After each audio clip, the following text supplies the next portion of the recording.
పొద్దున ఓ పాట పాడుకున్నా. రాజమండ్రి సమీపాన చిందిన నీ రక్తం రక్కసి మూకల మార్పుకు మొరపెట్టును నిత్యం. చంపగలుగు వాడెవ్వడు నిజముగా నిన్ను, చంపగలుగు వాడెవ్వడు నిజముగా నిన్ను. చావును గెలిచిన యేసే లేపుతాడు నిన్ను. ఏమండి, పొద్దున్న ఏదో నా ఆనందం కోసం నేను పాడుకున్నా. ధన్యుడవో అన్న పగడాల ప్రవీణన్నా,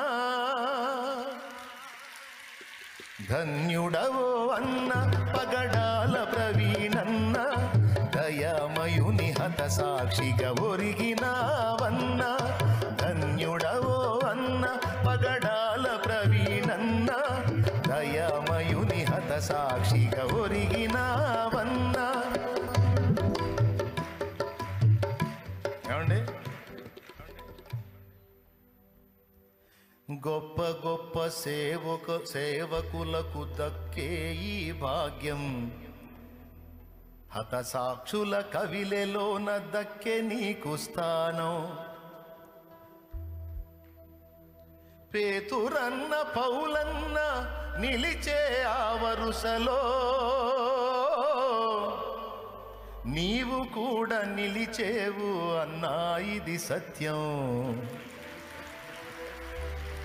నీవు కూడా నిలిచేవు అన్నా ఇది సత్యం. ధన్యుడవో అన్న పగడాల ప్రవీణన్న, దయామయుని హత సాక్షిగా ఒరిగినావన్న. ధన్యుడవో అన్న. దేవునికి స్తోత్రం. తప్పకుండా నా తండ్రి లేపుతాడు, కాకపోతే కొద్ది కాలం ఎడబాటు. ఏం చేయగలరు? దేహమునే చంపగలరు కానీ దాన్ని శాశ్వతంగా చంపగలరా? నిజంగా చంపేయగలరా? కొద్ది కాలం మౌనంగా ఉంది ఆ శరీరం.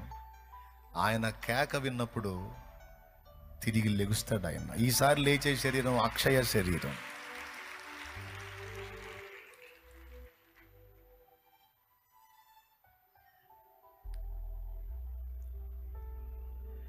యేసుని వార్తను చాటగా పయనము చేస్తూ, యేసుని వార్తను చాటగా పయనము చేస్తూ, ఉన్మాదుల చేతులలో బలి అయిపోయావు.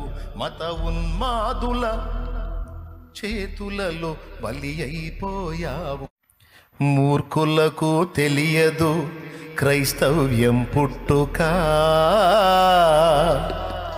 క్రీస్తు శిలువ శ్రమలలోనే పుట్టే సంఘ కన్యక.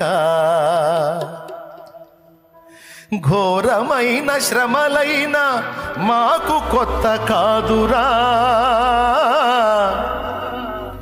ఘోరమైన శ్రమలైన మాకు కొత్త కాదురా. ఒక మనిషిని చంపితే 1000 మంది లేచురా, ఒక జ్యోతిని ఆర్పితే 1000 జ్యోతులు వెలుగురా.